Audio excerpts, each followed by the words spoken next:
C'est de l'info-catch en continu. Chronique, débat et vidéo, ça se passe sur Direct Wrestling. L'info-catch par des fans et pour des fans. Direct Wrestling, partenaire officiel de Zone Radio. Bonsoir, on est de retour sur Zone Radio. Vous étiez pas en off, mais Hugo nous a fait part d'une expression sortie tout droit de 1940, c'était assez sympathique. Mec, un calembour, j'ai dit le mot calembour. Arrête.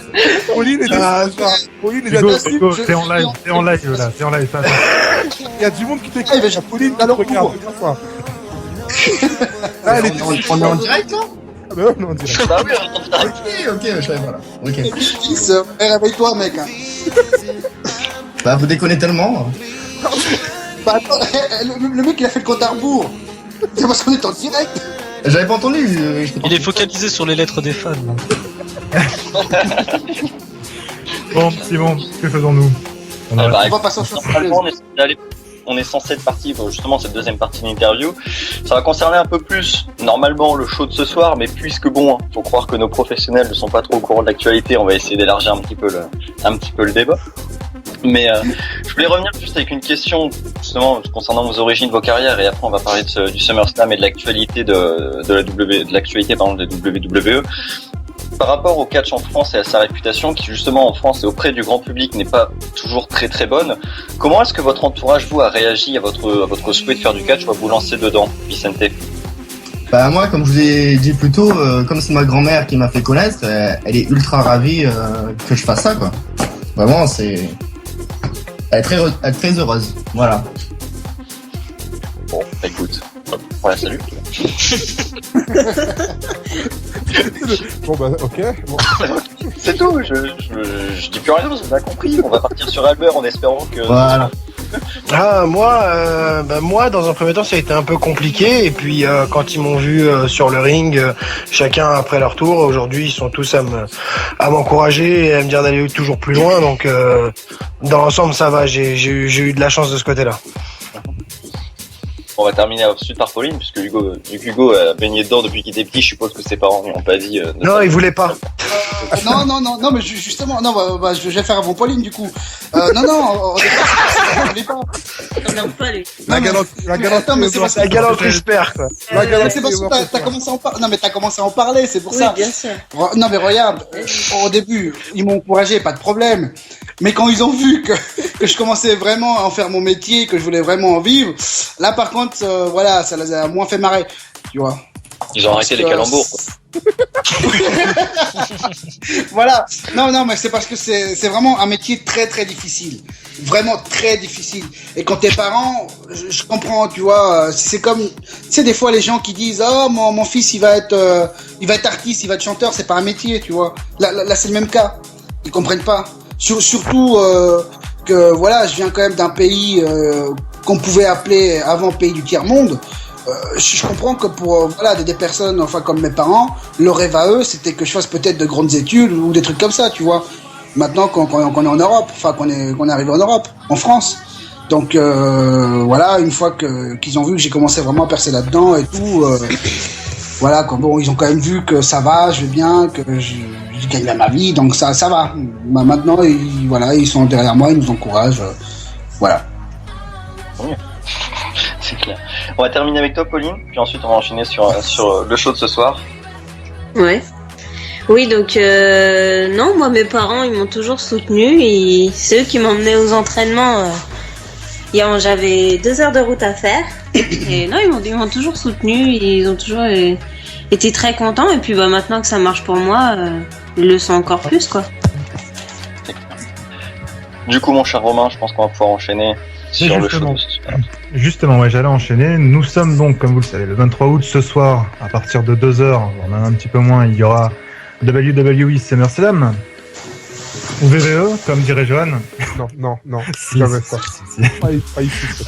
Donc je voulais savoir votre avis, donc Vicente, Elmer, Pauline et Hugo, concernant justement SummerSlam, qui est certainement l'un des plus gros shows de la WWE après WrestleMania.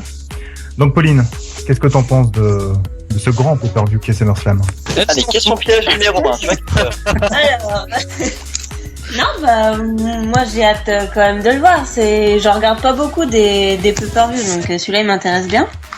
Ouais. Là, j'ai la carte devant les yeux, c'est bon, je peux plus donner de détails. Je connais. Ah bon? La bonne, non. Attends, parce que en plus on a fait la mauvaise carte. C'est la carte de 2006, tu t'es pas posé des questions. Ils sont encore là. Non, voilà, bah, je pense que non, ça peut faire des bons matchs. J'attends surtout le main event, Taker et contre Lesnar. Quoi. Non, c'est Hornswoggle, tu t'es trompé de carte. Ah merde. Ah, c'est bon. Justement, par rapport à ça, qu'est-ce que tu Non, penses c'est de ce énième retour du Taker? Est-ce que c'est pas peut-être un run de trop ou au contraire?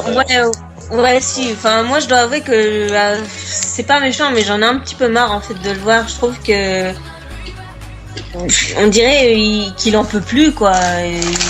Il devrait, je pense, prendre sa retraite et voilà. Il a déjà fait beaucoup, il a déjà apporté beaucoup, et je pense que voilà, il serait temps maintenant qu'il arrête. Il y a plus de même magie, quoi. Pardon, excuse-moi. Non, vas-y. Non, je disais, donc du coup, ouais, il y a plus cette même magie ou. Ouais, voilà, il y a plus quand il faisait son entrée, c'est plus pareil, quoi. Il est fatigué maintenant, ça se voit de trop, je trouve. C'est peut-être un peu plus lassant de le voir depuis qu'il a. Enfin. Comment dire, il a perdu un WrestleMania, donc sa streak a été forcément brisée. Peut-être que depuis ce moment-là, justement, les gens le voient un peu moins comme un phenom. Peut-être que c'est un peu moins intéressant de le voir, comme ça.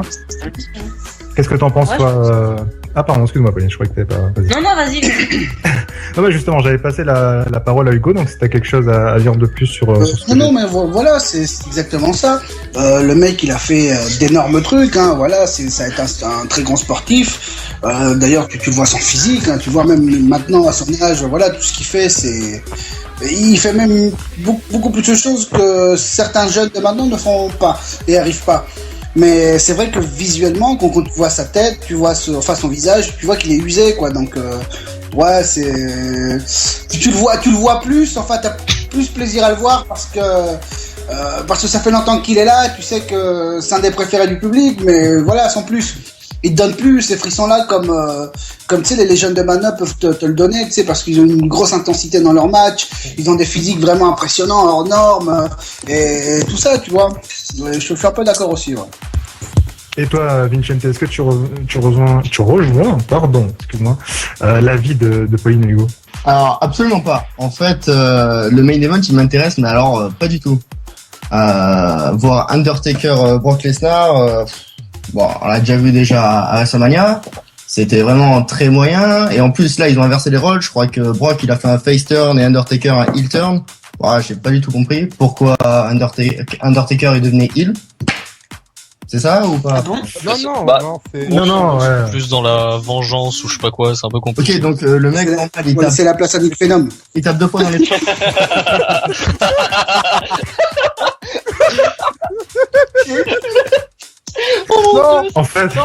En fait, pas le droit de faire ça. La meilleure descendance, hein, bien sûr. Les mecs, vous m'entendez? Jamais vu un face taper dans les parties de son adversaire et les gens étaient contents, quoi. Pour moi, en fait, Lesnar a eu tellement d'importance au niveau du public que maintenant, il l'acclame. Moi, personnellement, j'arrive pas trop à le comprendre. Mais on va pas revenir là-dessus. Tout le monde le sait dans la radio. Et je pense que c'est pour ça, du coup, le public, quand il voit Lesnar, forcément, il s'extase devant son entrée, devant sa présence, etc. Parce qu'il est là et il en impose, soi-disant. Et après, t'as l'Undertaker qui lui est là aussi, mais comme Pauline l'a dit, Hugo aussi, c'est un peu plus lassant que d'habitude de le voir, et forcément, on sait pas trop s'il est heel, s'il est face, s'il est twinner. Mais bon, pour moi, je pense que les deux, après c'est que mon avis, je pense que les deux sont un peu twinner. Oui, voilà, c'est les deux. Okay. Bon, pour en revenir, en fait, le main event m'intéresse pas du tout. Le seul match que j'ai envie de voir, c'est Steen Cesaro. Et je pense que ça peut être Kevin Owens. Oui, Kevin Owens, Cesaro. Ça peut être vraiment pas mal. Et après, ça peut être bien. Voilà, je pense que ça peut être le ou l'un des meilleurs matchs du pay-per-view. Après, je sais pas exactement les autres matchs, donc voilà. Ah, mais côté technique, effectivement, il y aura du lourd. Celui-là, il va être cool. Ça c'est clair et net. Elmer, qu'est-ce que t'en penses justement de l'Undertaker, de son retour, et est-ce que c'est son run de trop justement? Alors moi, ça fait un petit moment que je le pense ça, que il aurait dû stopper un peu plus tôt, parce que tout simplement, ouais, il est usé, il bouge plus aussi bien. On a l'impression qu'il va nous claquer un arrêt cardiaque à chaque WrestleMania. Enfin, je veux dire, ça devient compliqué. Ça détruit même son image. Ça détruit son image. Enfin, sincèrement, moi, quand je regarde WrestleMania, il m'impressionne parce qu'il le fait encore, mais j'ai de la peine pour lui d'un autre côté, parce que merde, il a passé toute sa carrière à avoir une certaine stature. Aujourd'hui, il fait pauvre papy qui en peut plus, quoi. Il serait temps qu'il raccroche les bottes, malheureusement. Chacun son temps, et lui, même s'il a eu un personnage et une carrière incroyable, chacun son temps, et je pense que là, il est grand temps qu'il raccroche les bottes. Ouais, malheureusement, mais après, bon, voilà, comme tu l'as dit, et comme tout le monde le pense, je pense on n'a pas envie de le voir. Ouais, c'est un arrêt cardiaque. Dommage parce que c'est un héros d'enfance. On l'a tous vu quand on était tous jeunes, et il est encore là. C'est une preuve de longévité, mais là, ça commence à être un peu trop. Là, ça commence à être problématique. Alors vraiment, moi, là, je prends plus de plaisir à le voir, malheureusement, alors que j'aimerais bien, mais j'en prends plus parce qu'il est exactement ça. Il est dépassé par la jeunesse, et que il a beau se raccrocher comme il peut, on voit qu'il a vieilli, quoi. Et j'aurais une question par rapport à ça, justement, le fait de mettre l'Undertaker en avant, forcément que ce sera le main event, surtout contre Lesnar. Est-ce que ça aurait pas un but commercial, justement, tout ça, le fait de mettre Taker avec Lesnar et de se dire les gens vont venir justement pour plus d'audience. C'est que pour ça qu'ils l'ont fait, parce que de toute façon, Taker Lesnar, même si c'est pas le match qui me réjouit le plus, ce sont deux grands personnages quand même. Ils sont deux grands personnages, mais j'ai beaucoup de mal avec Brock Lesnar personnellement. J'ai beaucoup de mal avec lui. C'est vraiment pas le type de catcheur que j'apprécie regarder. Même si je lui admets pas mal de qualités, j'accroche pas. Je trouve ces matchs tous ces derniers matchs, je les trouve de plus en plus lassants, et beaucoup de fans se plaignaient que John Cena n'avait que 5 prises, Brock Lesnar en claque une pendant 20 minutes, et tout le monde crie au génie. Je vois pas le... Je me disais bien, je suis pas tout seul à penser ça quand même. Je vois pas le pourquoi du comment. C'est le mec qui dit là, t'as perdu un fan ce soir. Non mais désolé, mais sincèrement, Lesnar. Pourtant d'habitude j'aime bien ce genre de Golgoth, mais alors lui, j'accroche vraiment pas, quoi. T'inquiète Elmer, t'as perdu un fan et t'en as gagné un. Ouais, mais c'est pas le meilleur, tu vois. Ah mais t'inquiète. Non, moi je suis. Oui. Moi je suis resté sur sa partie. Désolé. Ah mais juste ça, c'est bon, ça a fait la soirée. Ah, t'as vendu. Simon, je pense que tu peux enchaîner sur l'autre sujet. On a fait le tour sur le Undertaker, Lesnar et SummerSlam. C'est ça, parce que depuis tout à l'heure, SummerSlam, on va rester un peu, parce que depuis tout à l'heure, on parle que des vieux, notamment avec le Taker. On va parler un petit peu de la nouvelle jeunesse, des nouveaux jeunes qui sont arrivés dans le roster depuis quand même un petit moment. Donc que ce soit les nouveaux d'NXT ou même ceux qui sont depuis un moment, je pense notamment au Shield. Est-ce que, moi, par rapport à une question par rapport à la PGRA, est-ce que au final vous pensez que il faut rester avec ces jeunes dans la PGRA, ou alors il faudrait peut-être élaborer un peu le truc, peut-être pas non plus revenir à ce qu'on avait avant, mais peut-être changer un peu et éviter ce catch un peu trop enfantin. Hugo. Alors, tu fais bien de poser la question, parce que je voulais te poser une autre question avant tout. Est-ce que tu peux tout répéter, parce que j'ai rien compris. Est-ce que tu peux être un peu plus clair, parce que j'ai rien compris. Mec, je viens de l'Équateur, à mon français j'ai encore un peu de mal. Alors, si hablas espagnol, podemos hablar en espagnol, no hay problème. Tu connais calembour, t'as envie de te dire. Ouais, mais bon. Arrêtons les propos et simplifions la question. Grosso modo, je vais faire simple. À l'image de la nouvelle génération qui arrive, est-ce qu'on devrait pas arrêter la PGRA, tout simplement? Le côté un peu trop enfantin, au niveau que ce soit au niveau des feux, des répétitions, des matchs, alors etc. non, je vais te répondre une chose. Moi, j'ai l'impression, justement, cette cible enfant, la WWE l'a déjà arrêté depuis un bon moment. Justement, alors on parle de Brock Lesnar et tout ça, c'est un mec, voilà, qui est issu de la lutte gréco-romaine. On l'a vu champion poids lourd UFC.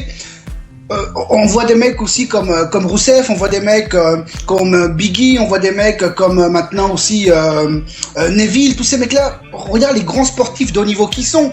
Je pense que la cible enfant, on les a quand même arrêtés. Moi, j'ai plus l'impression de voir les mêmes matchs qu'on voyait il y a encore 3 ans, tu vois. Où là, c'était vraiment axé John Cena, enfant, merchandising et tout ça. Maintenant, j'ai vraiment l'impression de voir des mecs, voilà, qui reviennent au sport, un catch sportif, un catch beaucoup plus rentre dedans. Tout à l'heure, vous parliez à l'émission juste avant, là, vous êtes en train de parler de Daniels, qui se blessait tout le temps, je sais pas quoi. Mais c'est normal qu'il se blesse tout le temps, ce mec-là, puisque c'est un grand sportif aussi. Il catch plus pour des enfants, il catch pour un public encore beaucoup plus large. Donc, il va se défoncer encore beaucoup plus sur le ring, il va prendre des risques encore plus élevés, et voilà. Donc bon, moi, le PJ, comme t'appelles, comme tu le dis, moi j'ai l'impression qu'ils l'ont arrêté depuis un moment. Mais pour parler de Brian, tu dis que voilà, mais quand tu te blesses comme il s'est blessé, et qu'un docteur te dit de prendre moins de risques, tu t'écoutes ou tu continues à faire le fou et à faire des sauts? Tu veux, alors, moi je vais te raconter mon expérience. Le catch, vraiment quand t'es dedans, c'est la pire des drogues qu'il puisse y avoir. Je te raconte un truc. L'an passé, le 9 mars, j'ai catché à l'APC le 9 mars de l'année dernière.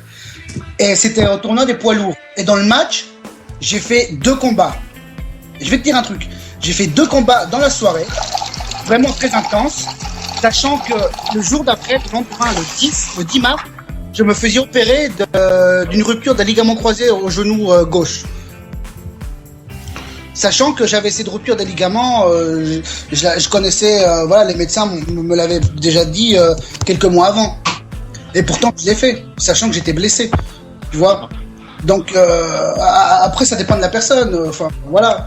Moi, je sais que je l'ai fait. Voilà, Brian, on lui a dit tu catches pas, mais il l'a fait quand même. Le catch, c'est la pire des drogues. Tu peux pas arrêter, c'est pas possible. C'est beaucoup plus fort que nous. Mais à un moment, il y a ta vie qui est en jeu, il y a ta santé qui est en jeu. Je sais que c'est une drogue, mais il y a un moment, il faut que tu te dises, j'ai ça, parce que c'est... Si tu forces, plus tu forces, plus tu durcis la chose. Alors, je comprends bien que tu dis ta vie est en jeu et tout ça, mais bon, après non plus, tu vas pas, c'est pas parce que t'es chaud bouillant, parce que t'es vraiment, c'est ta passion et tout, tu vas faire des folies et te mettre vraiment ta vie en danger. Moi, quand j'ai fait les 2 matchs, c'était très intense, vraiment très rentre dedans, très sportif. J'ai su faire, mais j'ai pas fait des trucs. Regarde, je fais, là, actuellement, je pèse 116 kilos. 116 kilos, mec. Je suis capable de faire des moonsaults, je suis capable de faire des ciseaux de tête, je suis capable de faire des sushi dive, que des trucs que des high flyers peuvent faire. Et pourtant, dans mon match, dans les matchs que j'ai fait, j'ai pas pris les risques. Tu vois, ces risques-là, à faire comme on appelle ça, de la voltige en France. Tu vois, des mouvements de high flying. Parce que là, je sais par contre que j'aurais vraiment pu mettre carrément ma vie en risque, tu vois, avec cette blessure-là que j'avais. Après, c'est à toi de voir, quoi. Voilà, c'est à toi de doser, c'est à toi de voir. Donc moi, Brian, je comprends. Donc la vie des médecins est optionnelle alors pour un catcheur du coup, dans ces moments-là. Ça dépend de la personne, tout simplement. Voilà, c'est dans ton âme et conscience, à toi de voir, à toi de te dire est-ce que je le fais, est-ce que je le fais pas, est-ce que je vais être sage, je vais écouter mon médecin. C'est à toi de voir. Ça dépend de chaque personnalité, de chaque caractère.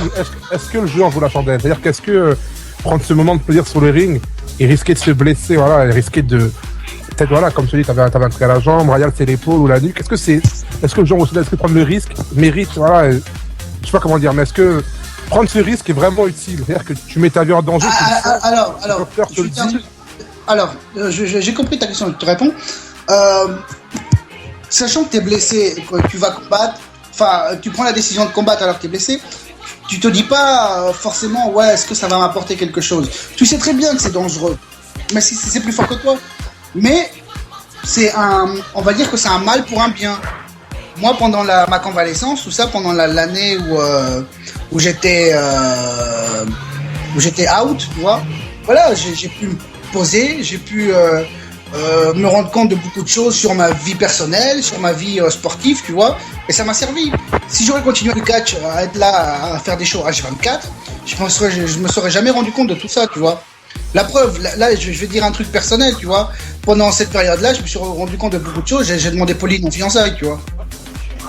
Un exemple.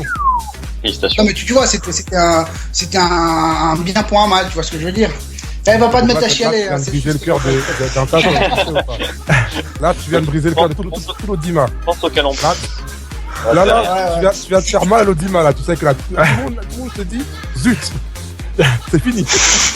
C'est terminé, je ne sais pas te me friter avec Là, il n'y a plus aucune dédicace pour Pauline, là. Là, il n'y a personne qui parle à Pauline, là. Désolé. Mais t'inquiète pas, il y a Vicente, il y a dédicace pour Vicente, c'est bien, t'inquiète. Sans oublier aussi Elmer justement, comment dire, est-ce que tu partages l'avis qu'a donné Hugo concernant la PGA? Ouais, je trouve que le programme a changé avec ce qui s'est notamment passé du côté d'NXT qui a vraiment boosté ce changement. On a pu le remarquer et notamment un fait qui est beaucoup plus récent, c'est ce qui se passe avec les divas où pour le coup on a de vraies sportives maintenant dans le ring. Donc ça fait déjà pour moi un petit moment que c'est en train de changer. On le sent dans les storylines, dans la manière de parler des catcheurs, dans les mots utilisés ne sont plus les mêmes quoi. Ça paraît un peu moins édulcoré, même si ça l'est encore énormément. Il y a quand même une couche qui est partie, je pense, ces dernières années. D'accord, donc certainement un bel avenir un avenir meilleur pour la WWE. Vincent, pardon, excuse-moi, tu partages l'avis de tout le monde ici présent? En fait, pour moi, la PG era s'est terminée il y a pile un an, à SummerSlam 2014, quand Brock Lesnar a remporté le titre. Je pense qu'à ce moment, ça a vraiment, on est passé à un autre stade avec Lesnar champion. Et je pense qu'à partir de là, la WWE a complètement oublié la PG era. Et on le voit aussi il y a quelques semaines quand Rollins a pété le nez à Cena, à chaque Raw et à chaque SmackDown ils ont montré le visage de Cena sur le grand écran, je pense, avec le nez complètement défoncé quoi. Je pense pas qu'on soit encore dans l'ère de la PG era, parce que vraiment diffuser Cena défiguré pendant 4 semaines d'affilée à chaque show, je pense que voilà quoi, la PG era c'est bien terminé, et donc c'est pas, la WWE est passée à autre chose à partir de maintenant. D'accord, donc ouais, comme on le disait, certainement un avenir meilleur pour la WWE et certainement ces jeunes talents. Simon? C'est surtout qu'ils veulent faire de la concurrence à l'UFC, ça se voit bien. Ouais. À ton avis, ça marche ou c'est pas encore ça? C'est ce que j'allais dire, ouais. Ah, nous avons perdu. Tu dis à ton avis, justement, cette concurrence qu'ils essaient de faire à l'UFC, ça porte ses fruits ou il y a encore quelques efforts à faire pour la WWE? Je pense que ça porte ses fruits, je pense. Sinon, encore une fois, je vais reparler de Lesnar, encore une fois, on n'aurait pas des lutteurs de cette envergure-là dedans. On retrouverait pas des mecs comme Owens, même s'il a pas un physique énorme, enfin voilà, s'il ressemble pas aux autres lutteurs, il a quand même une agressivité qu'on n'a pas revue à la WWE depuis pas mal de temps. Donc oui, je pense que ils se concurrencent bien. Je pense que ça porte ses fruits. La preuve encore, récemment, on a vu Ronda Rousey, qui se rapproche de la WWE, et on voit apparemment elle veut même faire partie, être catcheuse, lutteuse à la WWE. Et c'est quoi, c'est à ton avis, vraiment la WWE est de plus en plus attractive ou c'est juste une question de fric? Il y a un peu des deux, tout simplement. Tu sais, il y a des deux. Mais je pense qu'elle, en tant que sportif de haut niveau, elle voit bien que quand t'es catcheur, t'es pas juste comédien. T'es un sportif de haut niveau avant tout. Donc je pense que ça lui va bien. En plus, t'as tout un merchandising derrière qu'elle peut avoir avec la WWE. T'as la télévision, t'as tout ça. Bon, moi, quand j'allume ma télé, je vois plus de catch que de free fight quand même. Donc, et même si je cherche pas à regarder forcément que le catch, j'allume ma télé, je vais voir plus de catch que de free fight à la télé. Ouais. Donc je pense que ça fonctionne très bien. C'est clair. Bon, en tout cas, je pense que là-dessus, on va pouvoir se quitter pour une nouvelle pause musicale. Dans la troisième partie, donc, on va s'intéresser à vos questions, vous les fans et auditeurs, parce que vous nous en avez envoyé énormément, et donc forcément, on va consacrer toute une partie à ça. Ah, oui. En attendant, oui, exactement, surtout, je trouve. Et continuez, mademoiselle, c'est sympa, ça va lui faire plaisir. Il va finir par rougir, ça va être bien. Donc on va se quitter avec Ain't Nobody de Felix Jaehn et Jasmine Thompson, et on se retrouve tout de suite après pour la dernière partie de l'interview. À tout de suite.